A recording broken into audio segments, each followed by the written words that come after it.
ED தமிழில் அறிவோம் channel நேயர்களுக்கு அன்பான வாழ்த்துக்கள். இன்றைக்கு ஒரு மூலிகையை பற்றி தெரிஞ்சுக்கிறோமா? இது வந்து அகத்திக்கீரை. அகத்திக்கீரை பெரும்பாலும் எல்லாருக்கும் தெரியும். பெரும்பாலும் எல்லாருமே சாப்பிட்ருப்பீங்க. சரியா? இது வந்து நல்ல ஒரு குளிர்ச்சியை தரக்கூடிய ஒரு கீரை.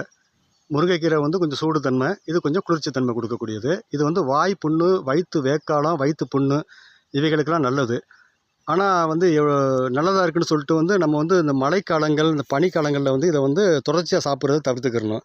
இதை வந்து அதிகமாக நம்ம வந்து உட்கொண்டமாகவும் மழை காலங்கள்லையும் பனிக்காலங்களில் வாத சம்பந்தமான நோய்கள் வருவதற்கு அதிக வாய்ப்பு உள்ளது. அதனால் வந்து இதை வாரத்தில் வந்து கோடை காலத்தில் வந்து ஒரு 3 நாள் கூட சாப்பிட்லாம். அந்த மழை காலங்களில் பனிக்காலங்களில் வந்து வாரத்துக்கு வந்து 1 நாள் சாப்பிட்டுக்கிறங்க. 60 வயசுக்கு மேலே உள்ளவங்க இதை வந்து பனிக்காலத்துலேயும் மழை காலத்தில் எடுத்துக்கிறாதீங்க. சரியா? ஆனால் நல்லது தான். நல்லதுன்னு சொல்லிட்டு யாருமே வந்து நல்லதுன்னு மட்டும்தான் சொல்லுவாங்க. இது எந்த மாதிரி சாப்பிடணும், எப்போ சாப்பிடக்கூடாதுன்னு இதை பற்றி சொல்ல மாட்டாங்க. இது பெரும்பாலும் சாப்பிட்றது பகலில் மட்டும் சாப்பிடுங்க, இரவு நேரத்தில் சாப்பிட வேணாம். சரியா? ஆனால் நல்ல மருத்துவ குணம் உள்ள நல்ல ஒரு மூலிகை இது. இது ஆனால் கீரை தான். இது வந்து அகத்திக்கீரை, எல்லாருக்குமே தெரியும். இது பெரும்பாலும் இப்போ யாருமே சாப்பிட்றதில்ல.